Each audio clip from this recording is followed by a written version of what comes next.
Slashaholics, welcome back to Slash Sisters. I'm Slash Sister Hallie. And I am Slash Sister Jen, and we want to welcome you back to the channel for horror movie reviews by horror movie fans. Damn straight.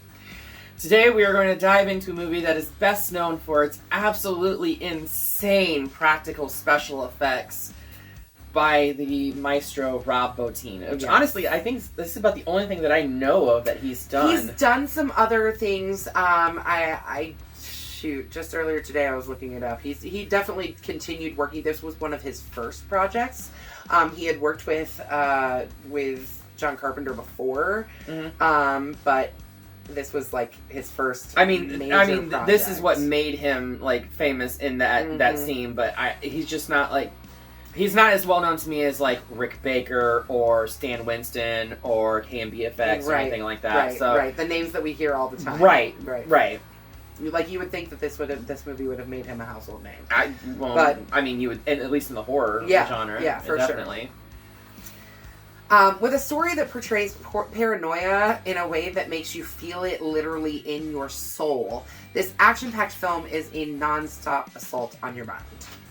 Today we are going to delve into the masterpiece that is John Carpenter's The Thing from 1982, which is actually based off The Thing from Another World from 1951, I believe. And you said which is based on a novella called Who Goes There? Who Goes There, yeah. Yes.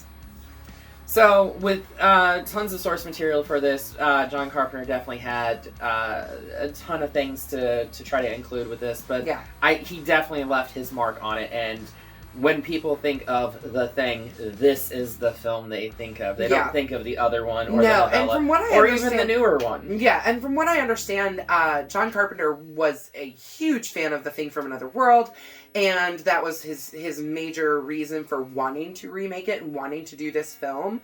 But when he read the novella and actually read more about the assimilation, and that a lot more of that comes from the novella, whereas like in the I could see that because the 51 film really didn't have that whole like paranoia thing or the assimilation, it was just like a big melding alien that was there to take over the world. But I mean that was what they did in the 50s. They simplified sci-fi for the masses because they ate it up like But for John Carpenter, going back and reading the novella and really like delving into that is what led him to what happened in 1982. So, thank you for that. Right. This film was really, honestly, considered a box office flop. It did not do well. It came out shortly after, I think within a month or two of E.T.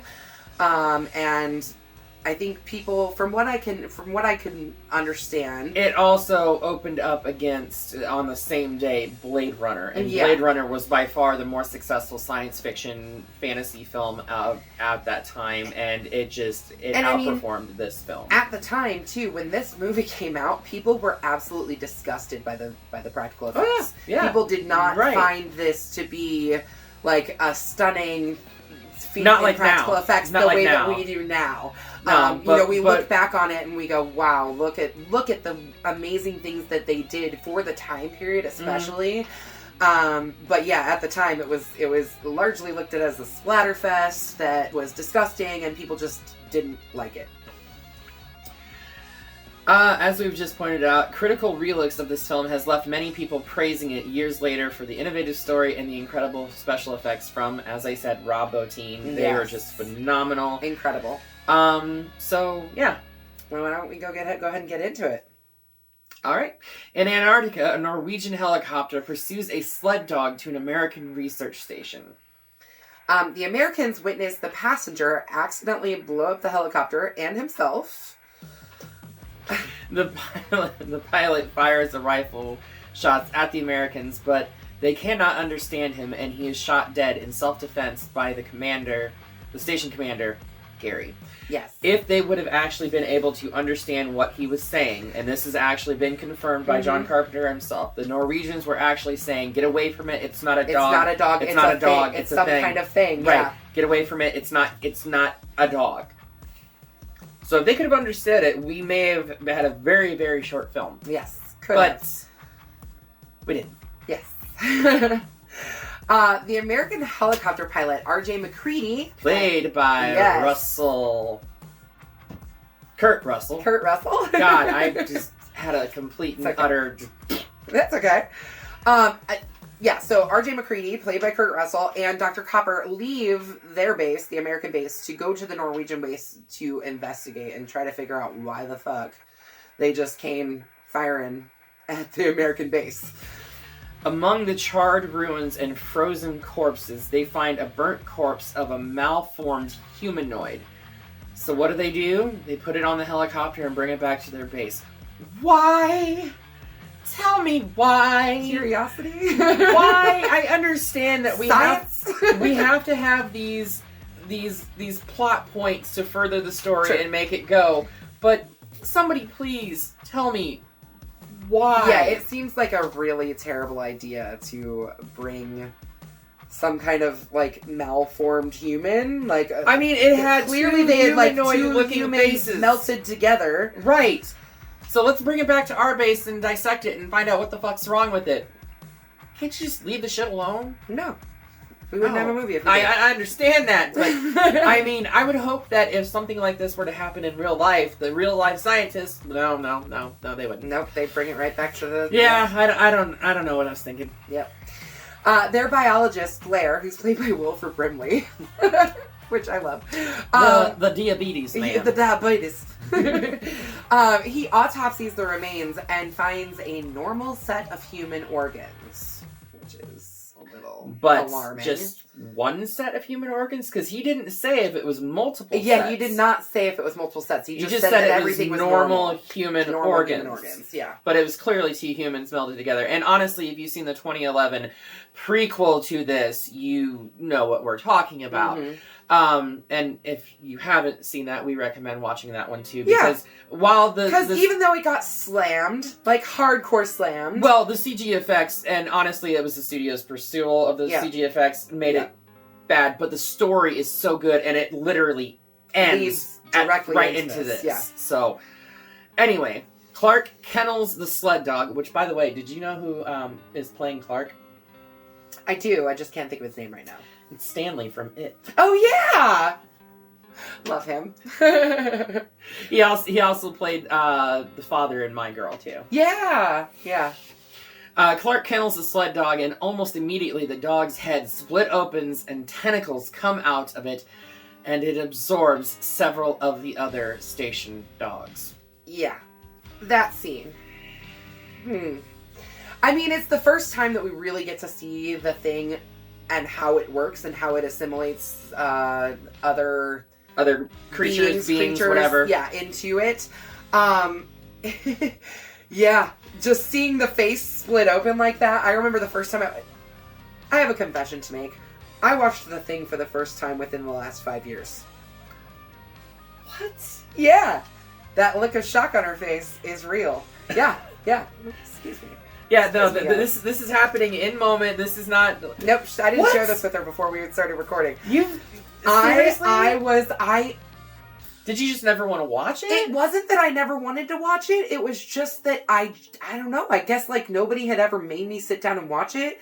And it was just this is what she gets for not being friends with me sooner. Yep. You know? Yep. Because I would have made her sit down and watch this. Yeah, I think that was it. I think it was like, it was not part of like my horror education, as I want to call it. But it was John Carpenter. I know. Okay. Anyway. Yes. So the first time that I saw the dog's face open up, I mean, I was familiar with the movie, but I wasn't. You didn't know all the nuances of it, right? Exactly. And I've probably only seen it maybe 5 or 6 times in my life. I've probably seen it about 8 times, maybe. Yeah. So I mean, actually, I've watched it twice within the past year because I watched the prequel, and it made me immediately want to watch this again. So. Yep. So when you watched the prequel, you told me that you were watching the prequel, and you were like, "You need to watch this," and then I watched the prequel, and then watched The Thing as well. So yeah, I mean, it is somewhat I don't want to say it's new to me, but it is not a movie that I saw when I was young, and now I'm rewatching it and reevaluating it. I mean, it is definitely something that... To be fair, the first time I watched this, I was an adult. I wasn't a kid or anything. Yeah. So, I mean, I'll give you a pass on this one. But I mean, considering that it's within the last 5 years, that's a long period of a horror fan's life to not go to go. I mean, that's almost 40 years. Yeah, I know. That's like your entire life. Most of my life, right? You know? Yeah. But yeah, that whole scene, seeing the thing come open, of the dog come open, the way that the other dogs react to the thing.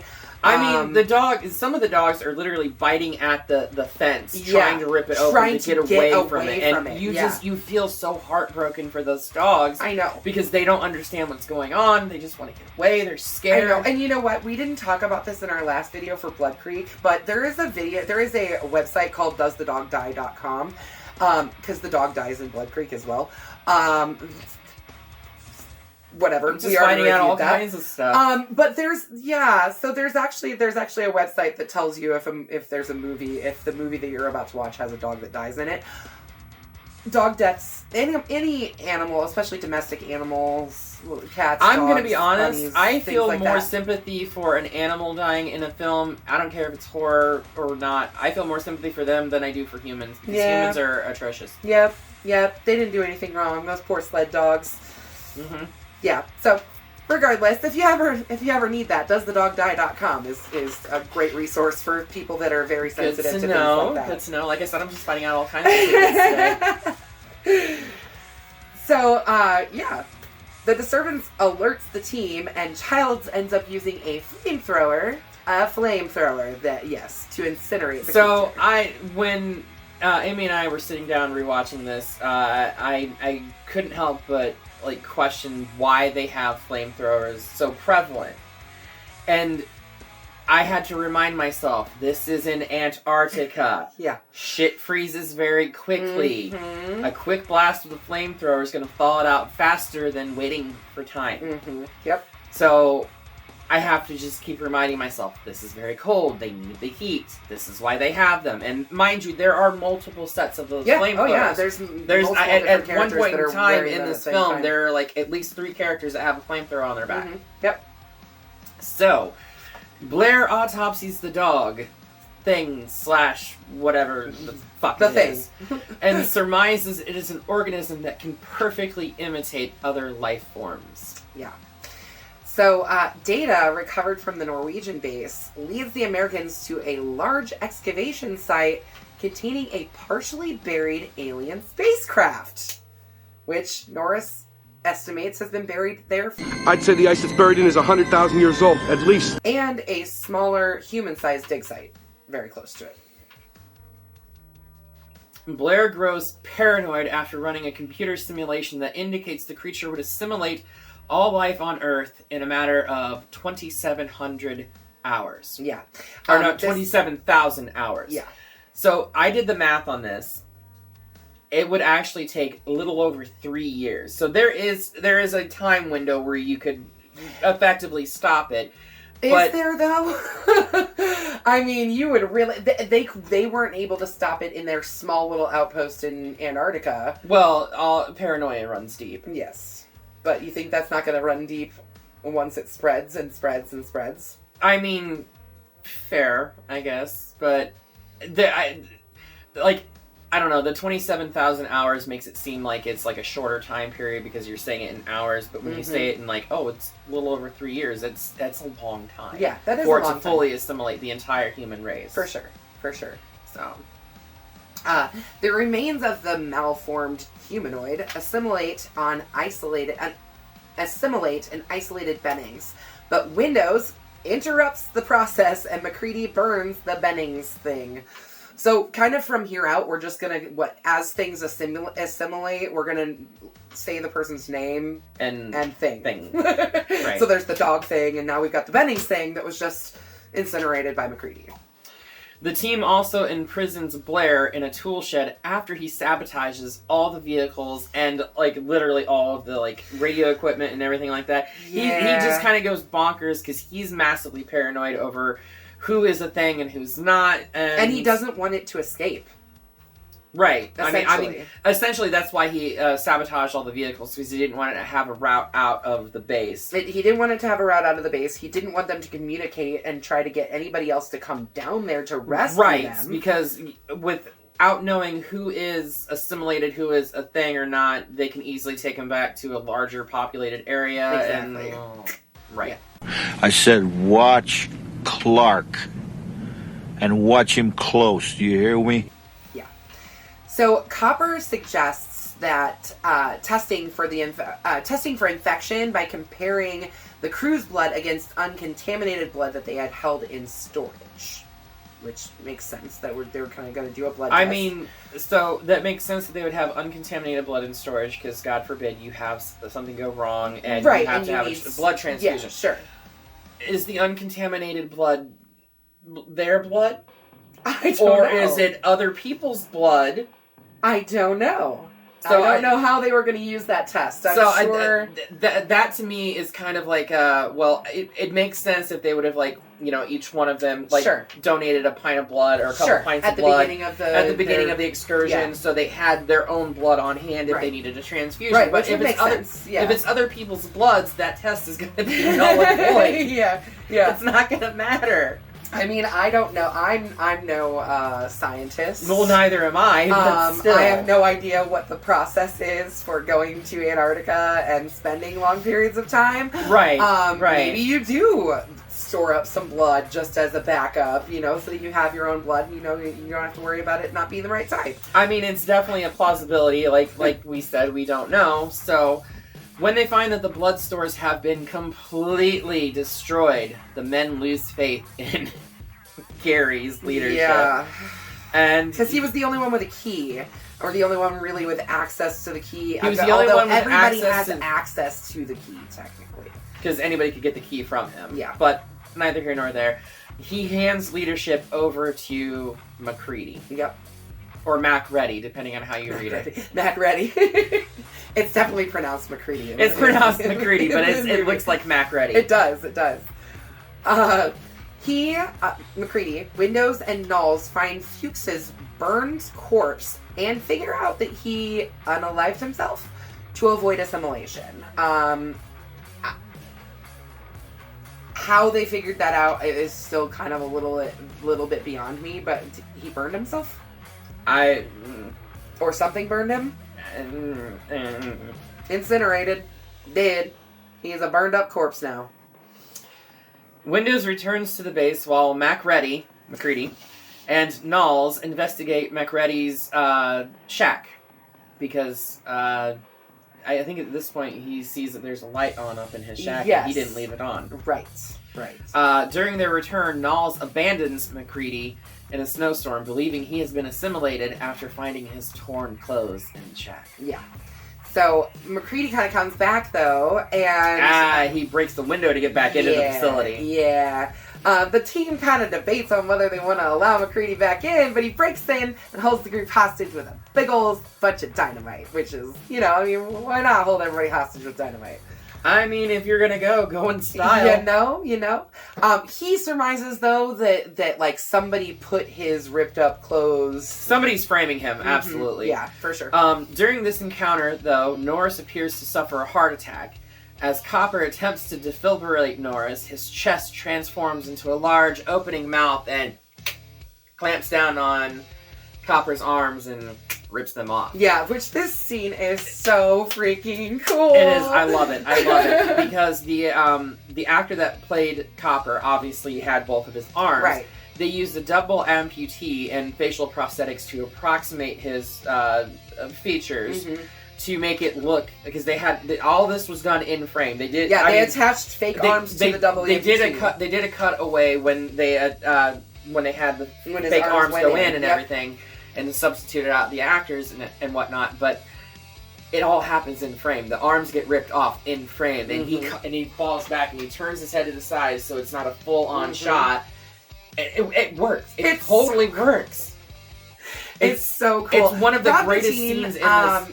was very, very innovative in the things that he did to make these things work. Mm-hmm. I know I was reading that initially they gave him a budget of $200,000 for his special effects, which that very quickly got up to about $600,000. I was going to say, that's not a lot, even back then. By the time everything was said and done, they had spent $1.5 million on special effects. You gotta be fucking kidding. And which it still is not a lot, but it was a lot for the time, and a lot considering that the heavy amount of special effects had never really been done like this before. Not like this, no. But yeah, some of the things that this man did to make things work, with getting a double amputee in order to, I mean, who thinks of things like that? They did. People that know what the fuck they're doing. That's right. Who thinks of stuff like that. That's right. MacReady incinerates the Norris thing, but its head detaches and attempts to escape before also being burnt. But that fucking scene with the head coming off and the spidery legs and the... Oh my gosh. Okay, so, I mean, really when you think about it, the thing is assimilating, but it's also got all of this knowledge of all of the other creatures that it has already previously the things that it's already assimilated. Yeah. Which, sure, they're in Antarctica. There's not a whole lot of animals there for it to know, but a spider, sure, there's gonna be spiders, most likely. I would assume somewhere. Maybe. I don't know. It's getting its ideas from somewhere. That's all I know. But yeah, I mean, it is obviously assimilated, whether it was on Earth or on another planet altogether. Right. It assimilated something similar enough to that to where it would sprout legs off of someone's head. I kind of assume that like the legs things and all like the chest opening up and stuff like that, it was things that had been picked up on other planets. I assumed it watching this. Sure, yeah. Anyway, MacReady figures that the thing Norris demonstrated that every part of the thing is an individual life form with its own survival instinct. So even separated from the body, it has its own want and will to survive. Yeah, right. He proposes testing the blood samples from each survivor with a heated piece of wire, because the heat should make the blood react, because it's independent from the actual body. Sorry, I keep having that. He has each man restrained and is basically just like cuts their thumbs open. He cuts their thumb open and bleeds them out into a, well, not entirely. Bleeds enough, puts enough blood out into a petri dish for them to be able to test He heats up the copper wire with the flamethrower. Yeah, he does. I mean, how badass is that? I mean, lots of uses for flamethrowers in Antarctica. But yes. he ends up being forced to kill Clark, who lunged at him with a scalpel. Mm-hmm. And he actually was not a thing. Not. He was just human. Incredibly paranoid. Which means MacReady killed a human. Which makes you a murderer, don't it? Yes, he did. But this scene in general is the most paranoid scene at this entire film. Mm-hmm. Absolutely. Everyone's tied up to a fucking chair and they're waiting for their blood to be tested, and they're all like sure that they're not a thing. Yep. And everyone passes the test except for Palmer, whose blood recoils from the heat, which I love this scene. I know, me too. Now, if you are familiar with how special effects work, you can actually tell what happens and how they did this in this scene. Yeah. It looks like Kurt Russell's holding the petri dish in frame, but his arm is not even there. No. It's a fake arm with a bomber jacket attached to it, and he takes his right hand, puts it in the petri dish, and then there's something that shoots from the arm up out of the petri dish. Yep. Wonderfully shot scene, beautiful scene.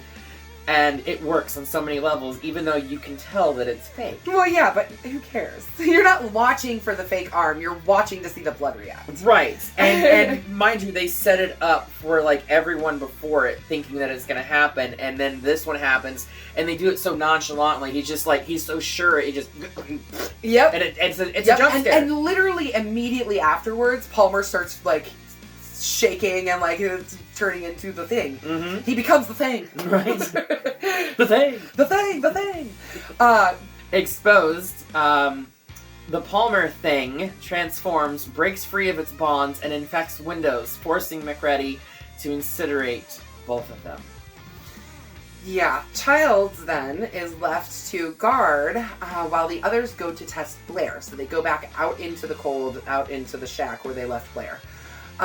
But they find that Blair has escaped and has been using vehicle components to assemble a small flying saucer, which they then destroy. But they actually don't destroy it right then and there. Right. It's a little bit later, but yes, they do destroy it.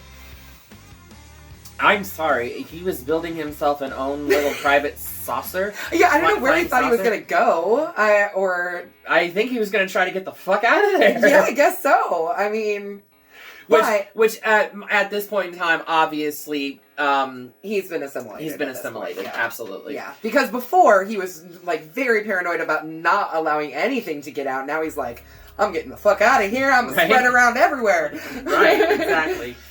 When they get back to the base, Childs is missing. By the way, Childs is played by Keith David. I know, and wonderfully I love Keith talented David so Keith much. David. I could listen to that man talk all day long. He has one of those intoxicating voices, like Morgan Freeman or David Hesbeth or whatever. Yep.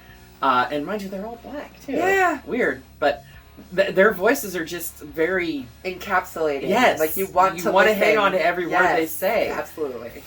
But Childs is missing, and the power generator is destroyed, leaving the men without heat. Yeah. Well, without heat, it gets, I think they said negative 100 at night. Yeah. So and they're in the middle of a storm. So nothing's going to survive. No. Well, the thing is that they figure out that it's likely trying to return to the thing is trying to return to hibernation. Exactly. To go into a cold storage sort of thing. Kind of like how it was when the Norwegian team found it. Exactly. I keep tapping you. Get out of here. No, exactly. The Norwegian team are the ones that disturbed the thing and brought it out into the world for everybody. And I mean, the thing's fine with just like going back to being frozen for a while. He's like, all right, fine. I'm not getting out of here. I will just wait it out, wait till a rescue team comes, then I'll make my move. That's the thing's thought process at this point. Yep, exactly. So, with no escape left, the thing intends to return into hibernation until a rescue team arrives. And so they decide they're gonna not let that happen. Right. MacReady, Gary, Knowles agree that the thing cannot be allowed to escape and they set explosives to destroy the station. But the Blair thing kills Gary and Knowles disappears. Yeah. The Blair thing transforms into an enormous creature. That creature is bonkers. Sick. Absolutely bonkers. It's sick in a good way. The jaws, there's so many good things about it. It's so slimy and gross. And we are, like, as you all know, we are huge proponents for practical effects, and this is a showcase of just wonderful effects. It is literally the pinnacle of practical effects. It really for is. 82, definitely. For sure. He breaks the creature breaks the detonator, and MacReady triggers the explosives with a stick of dynamite, which he had been, just carrying around with him, which destroys the station, which, makes all of the different explosions happen. While MacReady sits by the burning remnants, Childs return, claiming he got lost in the storm while pursuing Blair. Right. Exhausted and slowly freezing to death, they acknowledge the futility of their distrust and share a bottle of whiskey. Was it whiskey? It was scotch. I thought it was J&B, which is brandy. You know what? I'd have to go back and look. Either way, they share a bottle of liquor, and that is literally the end of the film. It kind of like fades to black. You got the ominous like,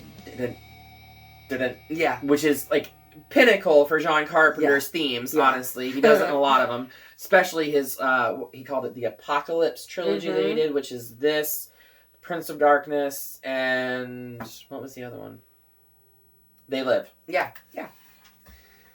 But that's how the film ends, and people are left arguing decades later, who was the thing? Were they both the thing? Who survived? Does it even fucking matter? I mean, does it really matter? But there is actually an answer to this. John Carpenter has said if you look closely at the end and watch their breaths, you know who the thing is. Yes, that's because MacReady, you can still see his breath. But Childs, you cannot. You can see it, and slightly, but it's not as emphasized as MacReady's breath is. Right. So if you trust John Carpenter's word, which we should because he's the one that directed it. Right, absolutely. Then MacReady is the only remaining human, and probably not for long. Because it's warm enough for them to not freeze to death. He's probably going to be assimilated before he gets frozen. I mean, either way, they're going to get frozen. A rescue team will eventually show up, and the thing will get out. I would love to see an actual sequel to this. Yeah, that would be wonderful.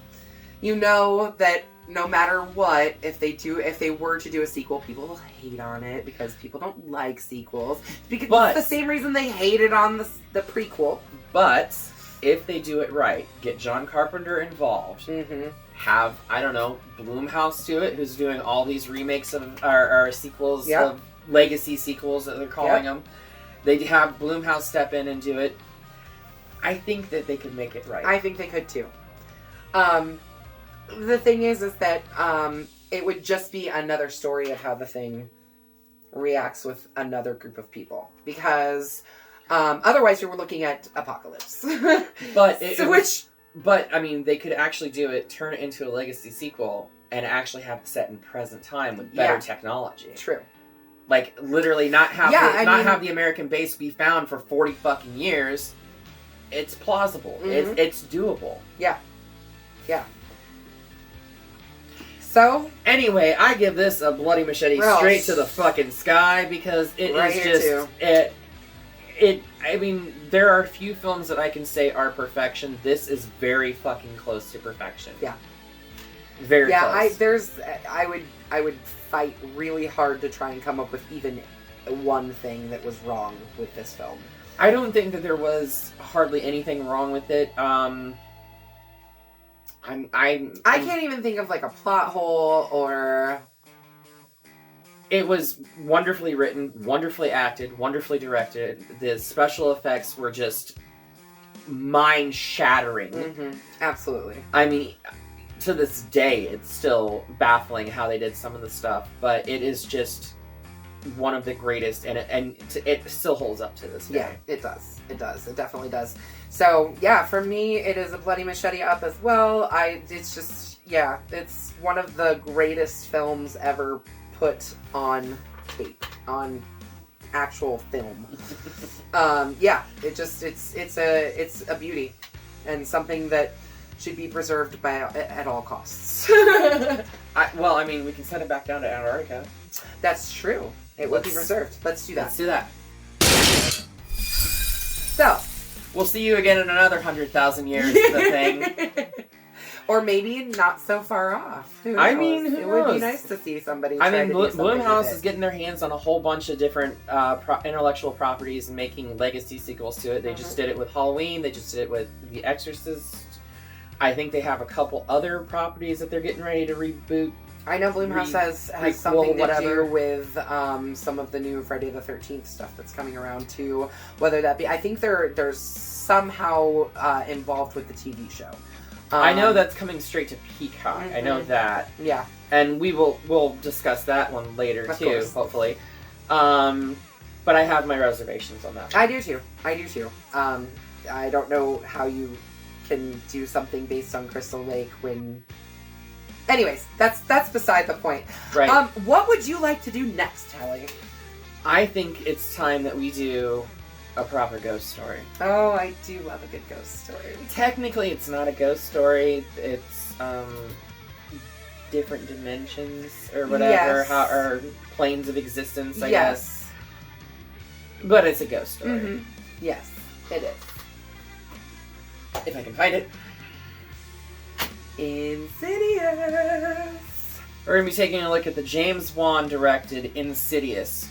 James Wan again. Yeah, well, I mean, James Wan is a modern day, like, John Carpenter, Wes Craven. Absolutely. I mean, he's on par with them. I don't think he's quite as good yet, but he'll get there. He's definitely getting there. Yeah. I mean, Saw, this, The Conjuring universe, they're all really good films for the most part. I don't care what anybody says, but that movie Malignant was freaking bonkers and so much fun, and you should watch that. So, that's another James Bond one. But watch this first, and then come back here in 1 week and we will discuss this, give you our thoughts on it, and yeah. Alright, so until then, make sure you slash the subscribe button, stab that like button, and ring-a-ling the grave bell so you don't get lost in the mix and you keep up to date with all our videos. And until then, we will see you all in the afterlife.